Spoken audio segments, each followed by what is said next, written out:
Welcome back viewers. असां सां live collar मौजूद हैं। हेलो अस्सलाम वालेकुम। हेलो अस्सलाम वालेकुम। वालेकुम अजी। हेलो सलाम वालेकुम अजी। वालेकुम अस्सलाम। केर आहिनि असां सां गॾु? कुछ आहे खैर खैरियत करम मालिक असां जलमक्सी को ॻाल्हायां तो अजी परवेज। वेलकम चवंदासीं प्रोग्राम सुबह मेहरान में। छा चवणु चाहींदा? ॾाढो प्रोग्राम भलो अॼु हले थो। असां मौला थैंक जी यू। तस्वीरूं बि ॿुधणु चाहींदासीं, गुरु उस्तादनि को असांखे पंहिंजे आवाज़ में ॿुधाईंदासीं तव्हांखे। महिरबानी भाउ ॿुधायो ॿुधायो। अॼु बीमारी वई कदे महबूब जे दीदार ले कुर्बान यार सां कोने को घटे करार दे ओ वाह मूल छो ख़त यार दे हाणे हजूं हिन पार दे बाहूं बधी का सिधो आशिक तुंहिंजो आज़ार में। वाह वाह बहितरीन, ॾाढो सुठो, थैंक यू। कॉल के इन प्रोग्राम में शामिल थिया। हाणे असां सां नवां जेके महिमान आहिनि, नई महिमान शख्सियत असां सां ब्रेक खां पोइ शामिल थिया आहिनि। रमेश कुमार जी जाइ ते हाणे जुनैद महर साहब आहिनि, एडवोकेट आहिनि, high court and joint secretary district bar association Mirpur खास। भलीकार चंदासी प्रोग्राम सुबह मेहरान में। कैसे लगा, क्या फील कर रहे हैं प्रोग्राम में आकर सुबह मेहरान के फोरम पर? सबसे पहले तो आप लोगों का शुक्रिया मेहरान टीवी वालों का, जी जी जिन्होंने हमें दावत दी और प्लेटफॉर्म दिया कि यहाँ पे आके हम अपनी दिल की बात करें। जी जी बड़ा अच्छा लग रहा है और अभी स्टार्ट इंशाल्लाह। अच्छा, आपकी सुबह, जाहिर है सुबह उठते हैं तो आप किस तरह अपनी सुबह को बेहतर बनाते हैं? क्या ऐसा करते हैं कि खुश और खुशहाल और फिलहाल तो हमारी छुट्टियाँ हैं। जी जी ठीक है ना, तो बस वैसे आम रूटीन में सुबह जल्दी उठ के नमाज पढ़कर कुरान वगैरह पढ़ते हैं जी, उसके बाद बस अपने रूटीन ऑफिस पे निकल जाते हैं, सही। बच्चों को स्कूल ड्रॉप कर देते हैं अच्छा और थोड़ा टाइम मिलता है घर वालों के साथ सुबह ही सुबह का, वरना उसके बाद टाइम नहीं मिलता, हम सारा दिन बाहर होते हैं। सही। तो फिर मदर के साथ नाश्ता वगैरह करके बस चले जाते हैं उनसे दुआएं लेके। अच्छा, एडवोकेट हैं तो जाहिर है आपने एजुकेशन हासिल की, उसके बाद प्रोफेशनल लाइफ में भी आए, तो क्या फ़र्क है जब आप स्टूडेंट थे उस लाइफ में और अब जब प्रोफेशनल लाइफ में आए हैं? स्टूडेंट लाइफ बहुत अच्छी थी। अच्छा, कुछ भी टेंशन नहीं होती। नहीं वो तब पॉकेट मनी मिलती तो गुजारा उस तरह से नहीं होता। प्रोफेशनल लाइफ में तो बंदे के पास जाहिर है पैसा भी आ जाता है, उस तरह से खर्चा भी कर सकता है। एक वो खुशी अलग है जो इंडिपेंडेंट जब हो जाता है। हाँ ये तो है, लेकिन मैं स्टूडेंट लाइफ से भी समझ लें कि बिजनेस में आ गया था। सही। तो क्योंकि वालिद साहब के साथ में अच्छा। जब मैट्रिक में था, जब से स्टार्ट हो गया था बिजनेस में, तो मुझे इतना वो फील नहीं हुआ कि पॉकेट मनी मिलेगी तो अच्छा, क्योंकि सारा डिपेंड वालिद साहब मीन्स कि आप जो है ना स्टूडेंट भी थे और साथ साथ जो है वालिद ना, साहब का बिजनेस भी था, वो साथ ही संभालते थे, चलें बहुत तो ज्यादा वो अच्छा। इतना डिपेंड मुझे नहीं हुआ कभी भी। अच्छा, एजुकेशन में कोई डिफिकल्टी पेश आई? नहीं, अच्छी गुजरी, अल्लाह का शुक्र है। अच्छा, अब कैसी जा रही है लाइफ एज ए एडवोकेट? बहुत अच्छी। मेरी असल में टैक्सेशन साइड पे प्रैक्टिस है। मेरे वालिद साहब भी जो है टैक्स के वकील थे मेरे पास के नाम पर, अब्दुल गफूर मेहर नाम था उनका, तो उसके बाद मुझे उन्हीं का प्रोफेशन मुझे मिल गया है। अच्छा, तो इतना कोई मुझे मुश्किल नहीं हुई। सही। तो एडवोकेट क्या होता है, उसकी लाइफ क्या होती है, वो किस तरह से लोगों से डील करते हैं, लोगों को ट्रीट करते हैं? एज अ एडवोकेट तो हम लोगों के मसाइल सुन रहे होते हैं जी, और लोगों की परेशानी अपने ऊपर ले रहे होते हैं। अच्छा। मैं अक्सर वो हमारे कैसे? क्लाइंट वगैरह मेरे पास आते हैं तो वो मुझे जब रूम में बैठा हुआ देखते हैं तो बोलते हैं सही आपके तो मजे, आप एसी में बैठे हैं। तो मैं उनको कहता हूँ आप तो सिर्फ मुझे पैसे देकर जा रहे हैं, आप घर जाके सो जाएंगे बिल्कुल, और जहन हमारा चलता रहेगा, हमारा दिमाग चलता है। मैं कभी कभी रात को 3-3, 4-4 बजे भी हमें ऑफिस में बैठ के उनका काम करना होता है, क्योंकि अगर सुबह हमारा केस लगा हुआ है जाहिर है। तो हमें उसकी प्रिपरेशन तो रात तक करनी है। तो मैं अक्सर क्लाइंट को कहता हूँ, मैंने कहा आप लोग सो जाते हैं, हमें पैसे दे के चले गए, आपको ये लगता है हम रूम में बैठे हैं बहुत अच्छे हैं, लेकिन हमसे पूछें कि हमारी क्या हालत होती है, क्योंकि एक रिस्पॉन्सिबिलिटी होती है वकालत। तो अगर रिस्पॉन्सिबिलिटी को अगर हम अच्छे तरीके से निभाएं तो हमारे लिए बहुत अच्छा होता है। नहीं तो ऐसे तो बहुत सारे हमारे पास वकील चल रहे हैं जो ऐसे ही चल रहे हैं। सही। अच्छा, जाहिरी तरह जो काम होता है, जो फिजिकली हम कर रहे होते हैं वो दिखाई दे रहा होता है, लेकिन जो हम मेंटली तरह पर जिस तरह से हम बहुत ज्यादा ये डिफिकल्ट काम होता है और ये किसी को दिखता नहीं है। और हमारे साथ अब हैं असां सां गॾु रागीब आहिनि फ़कीर एजाज़। छा ॿुधाईंदा असांजे व्यूअर्स खे, कहिड़ो कलाम ॿुधाईंदा? साईं अताला साईं ने काफ़ी आहे। जी जी, संगत जो हुक्म थियो है। ऐसे बिल्कुल।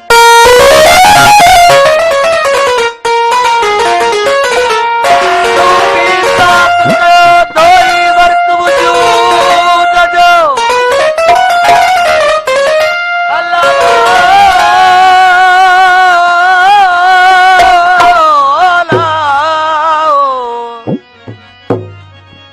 सूफी साफ़ कयो दोई वर्क वजूद जो तिहा पोइ थियो जीअं पसड़ पिरीअ जो सूफी लाकूफी कोन भांस केर सूफी लाकूफी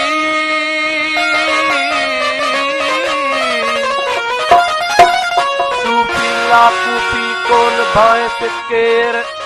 मजाई मझविड़े पधर नायस पेर ओ जिनी साण सवेर थिए तनी जो वारू सूफीअ जो सोज़ साज़ के समझो सूफीअ जो सोज़ साज़ के समझो इन इश्क के अंदाज़ के समझण इन इश्क के अंदाज़ के समझण सूफीअ जो सोज़ साज़ सूफीअ जो सोज़ साज़ के समझण इन इश्क के अंदाज़ के समझण अंदाज के समझण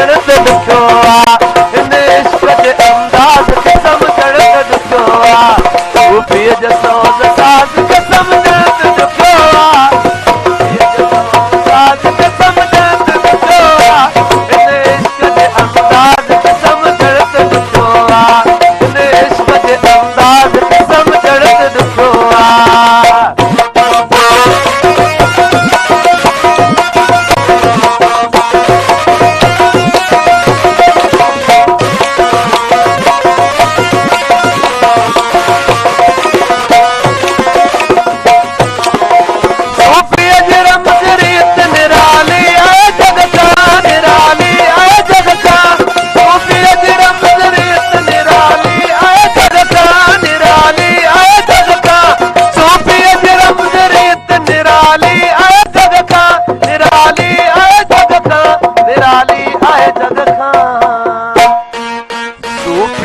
गुझे राज के समझण ॾुखियो सूफीअ जे गुझे राज के समझण ॾुखियो इन इश्क जे अंदाज के समझण ॾुखियो इन इश्क जे अंदाज के समझण ॾुखियो सूफीअ जो सोज़ साज़ के समझण ॾुखियो सूफीअ जो सोज़ साज़ के समझण ॾुखियो इन इश्क जे अंदाज के समझण ॾुखियो इन इश्क जे अंदाज के समझण ॾुखियो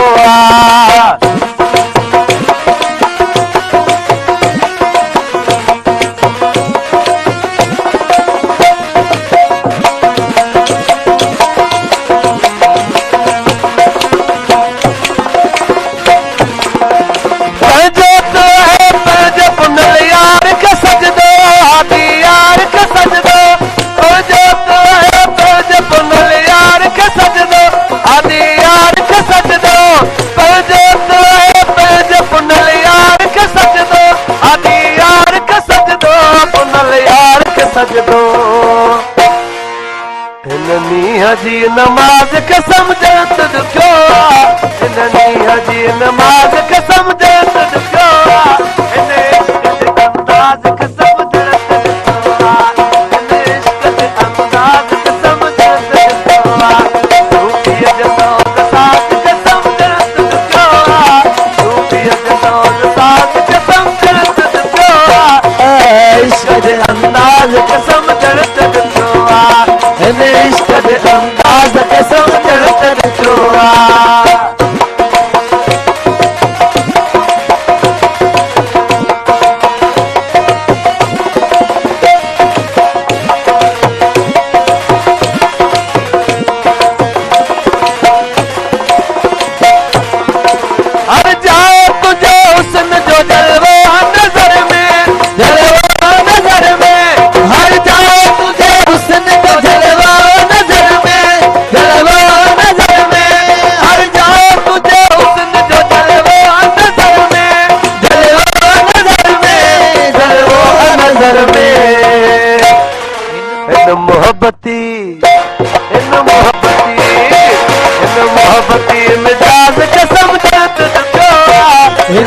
मोहब्बती मिजाज के समझण कद छोआ इश्क दे अंदाज के समझण कद छोआ इश्क दे अंदाज के समझण कद छोआ रूपिये दे सोज साज के समझण कद छोआ रूपिये दे सोज साज के समझण कद छोआ इश्क दे अंदाज के समझण कद छोआ इश्क दे अंदाज के समझण कद छोआ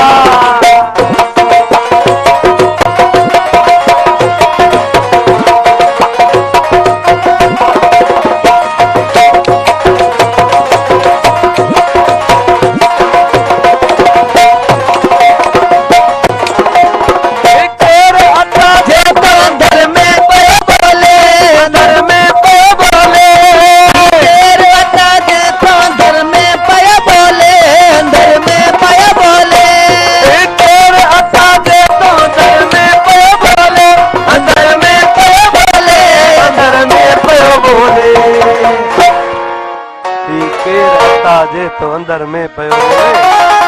अल्लाह की आवाज के समझे तड़कोआ अल्लाह की आवाज के समझे तड़कोआ इश्क दे अंदाज के समझे तड़कोआ इश्क दे अंदाज के समझे तड़कोआ सोग साज के समझे तड़कोआ सूफी दे सोग साज के समझे तड़कोआ इश्क दे अंदाज के समझे इश्क दे अंदाज के समझण कद छोआ सूफीअ जे पैर पैर के को मर्द परूड़े सूफीअ जे पैर पैर के को मर्द परूड़े कपेरिय जे पैर के को मर्द परूड़े कपेरिय जे पैर के को मर्द परूड़े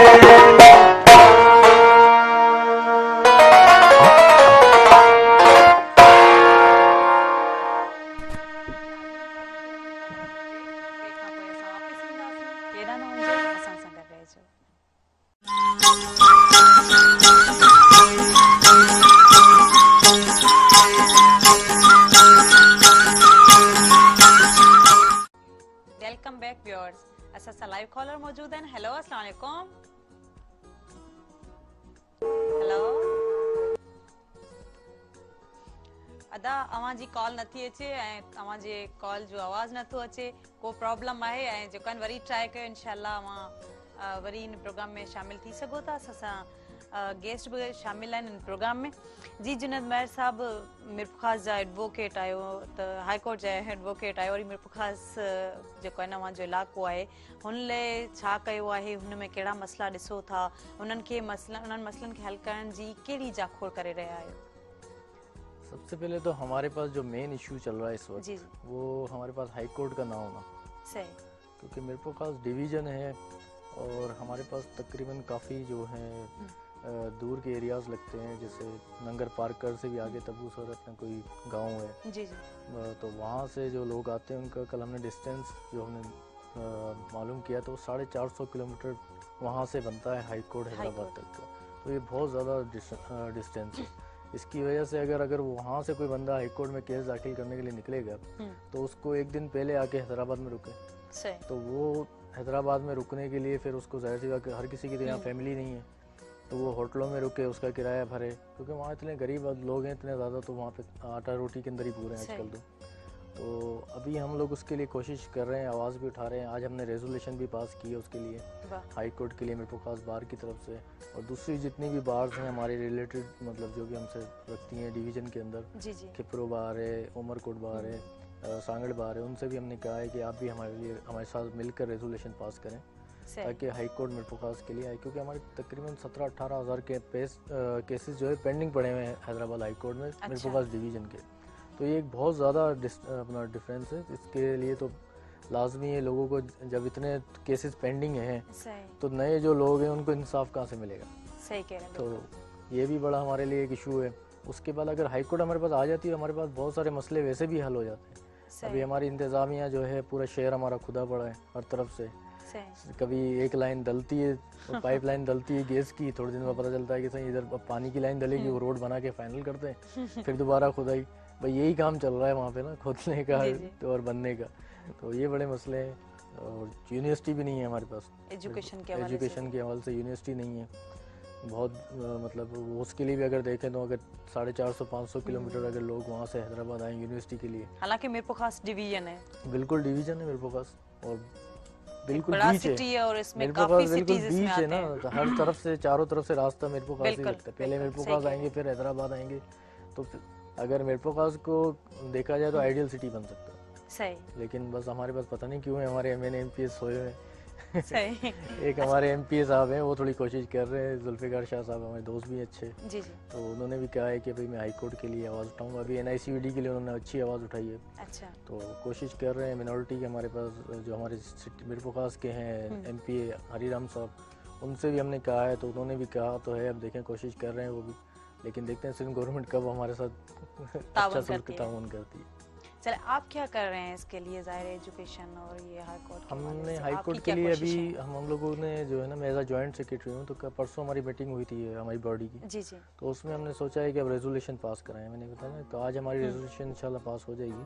तो पहले भी हमने कोशिश की थी, फिर हम फर्दर जा रहे हैं कि टोकन स्ट्राइक करेंगे। सही डेली बेसिस पे कैंप लगाएंगे और बार के अंदर जो है ना टोकन स्ट्राइक हम करेंगे कि भाई एक दिन जो है या डेली जो है 2 घंटे हम का वर्क सस्पेंड करवाएंगे, जी जी ताकि कुछ ना कुछ तो मैसेज जाए। और यूनिवर्सिटी के लिए भी हमने काफ़ी कोशिश की है, और इस दफ़ा कैबिनेट के अंदर है भी शायद मेरे पास की यूनिवर्सिटी के लिए, लेकिन अगर हो जाए तो बहुत अच्छा है, क्योंकि बहुत अरसे से हमारे पास इसका चल रहा है। वी वांट यूनिवर्सिटी के हमारे दोस्त हैं नासिर साहब वगैरह, सही उसका मैं लीगल एडवाइज़र भी हूँ, तो वो भी बेचारे काफ़ी कोशिशें कर रहे हैं, लेकिन कोई रिजल्ट नहीं आ रहा। चलें, हमारी दुआएं आपके साथ हैं, कोशिश करते हैं, इंशाल्लाह ये भी हो जाएगा। फ़कीर एजाज से हाणे छा ॿुधाईंदासीं व्यूअर्स खे? असां इमादी साईं जो बोला है सही। पेश कंदा। बिस्मिल्लाह। इश्क आज़ान सुनियो शाका, इश्क आज़ान सुनियो शाका, ज़ुको ज़ुत खड़े दे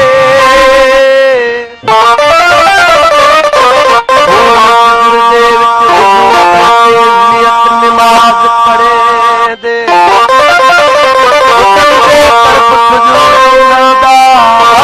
जान धरे दे, ओ लथी नमाज ना तू बेदिल दे तरक वजूद करे दे। ओ प्यालो पीतल हुजे घोड़ो कौतल हुजे, प्यालो पीतल हुजे घोड़ो कौतल हुजे, प्यालो पीतल भी हुजे घोड़ो कौतल हुजे, हुसन होटल हुजे उते चल हुजे, हुसन होटल हुजे उते चल हुजे, प्यालो पीतल हुजे घोड़ो कौतल हुजे, प्यालो पीतल हुजे घोड़ो कौतल हुजे, हुसन होटल हुजे उते चल हुजे, हुसन होटल हुजे उते चल हुजे, प्यालो पीतल हुजे घोड़ो कौतल हुजे, प्यालो पीतल हुजे घोड़ो कौतल हुजे, हुसन होटल हुजे उते चल हुजे, हुसन होटल हुजे उते चल हुजे।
बेशुमार कतो खुतल भी हुजे उते मलमल न हुजे कतो खुतल भी हुजे उते मलमल न हुजे हुस्न होटल हुजे उते केतल न हुजे हुस्न होटल हुजे उते केतल न हुजे चालो पीतल हुजे गोरो पूतल हुजे चालो पीतल हुजे गोरो पूतल हुजे हुस्न होटल हुजे उते केतल न हुजे हुस्न होटल हुजे उते केतल न हुजे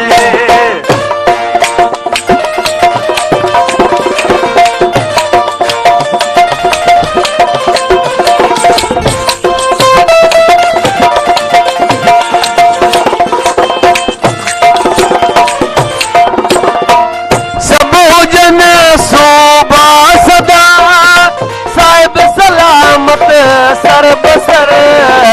सब जन सूबा सदा साहिब सलामत सर बसर खंजर कातिल हुजे उते झलझल न हुजे खंजर कातिल हुजे उते झलझल न हुजे हुस्न होटल हुजे उते केतल न हुजे हुस्न होटल हुजे उते केतल न हुजे चालो पीतल हुजे घोड़ो कोतल हुजे चालो पीतल हुजे घोड़ो कोतल हुजे हुस्न होटल हुजे उते केतल न हुजे हुस्न होटल हुजे उते केतल न हुजे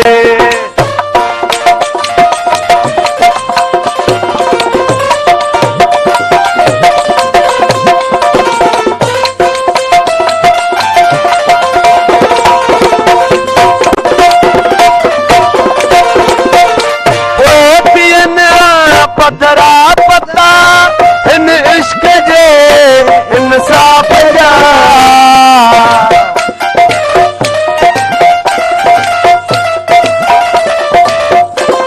ओ पोतियन पधरा पता इन इश्क जे इंसाफ जा महदी महफिल हुजे उते अटकल न हुजे महदी महफिल हुजे महदी महफिल हुजे उते अटकल न हुजे हुस्न होटल हुजे उते केतल न हुजे हुस्न होटल हुजे उते केतल न हुजे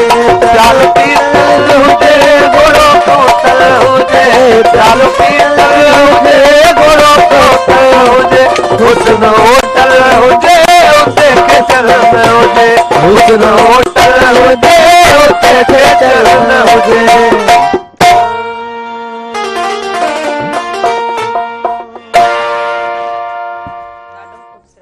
नाज़रीन टाइम थियो आहे कमर्शियल ब्रेक जो ब्रेक खां पोइ असां वापसि ईंदासीं केॾा न वञो असां सां गॾु रहिजो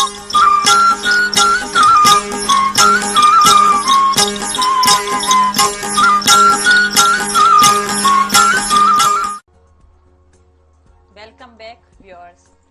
असां सां जुनैद महर बि हिन प्रोग्राम में शामिल थिया आहिनि असां सां गॾु आहिनि त जुनैद महर साहिबु गुफ़्तगू पई थी मीरपुर ख़ास जे हवाले सां ऐं ॿियो त तव्हां एडवोकेट आहियो अच्छा भला हाणे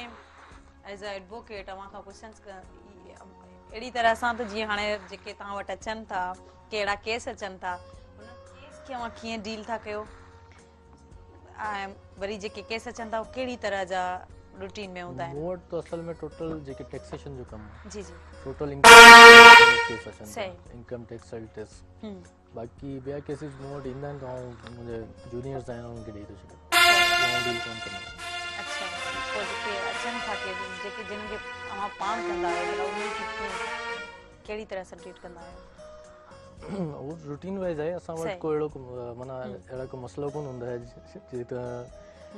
माण्हू ॾिसंदा आहिनि न जेको कोर्ट जो माहौल तव्हां टीवी वांगुरु ॾिसो पिया त टीवी में ईअं थी वेंदो आहे उहो असां वटि को बि कुझु कोन आहे असां वटि सिंपल रूटीन जेको माना कमु हूंदो आहे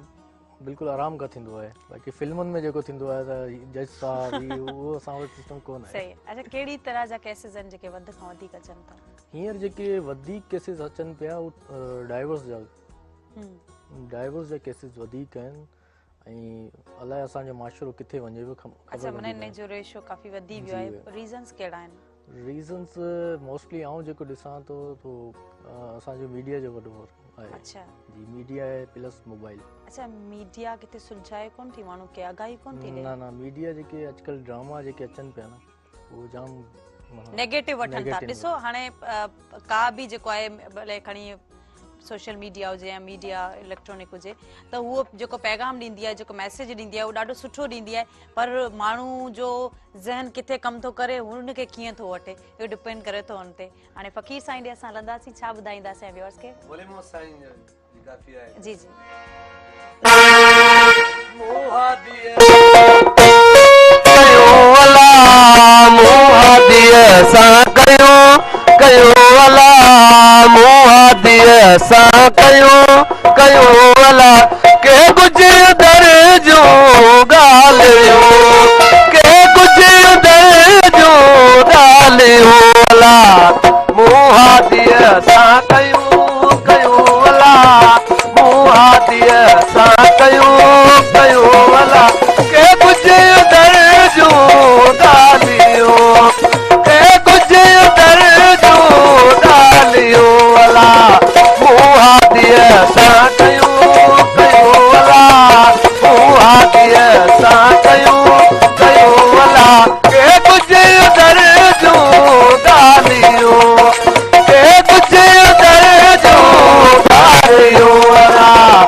देव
सुञाण वली मोहम्मद उहे की न सुञाण वली मोहम्मद उहे की न सुञाण जे हिजाबन हयूं हाय हाय जे हिजाबन हयूं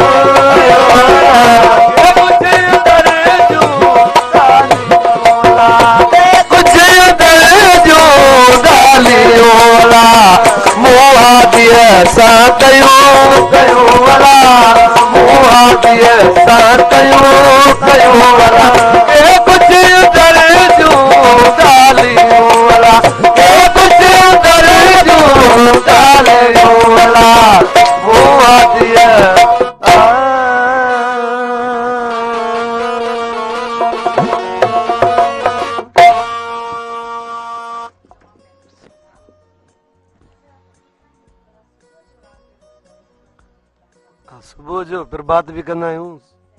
अहिड़ा राग आहिनि प्रभात जो राग बि आहे सुबुह जी उन खां पोइ वरी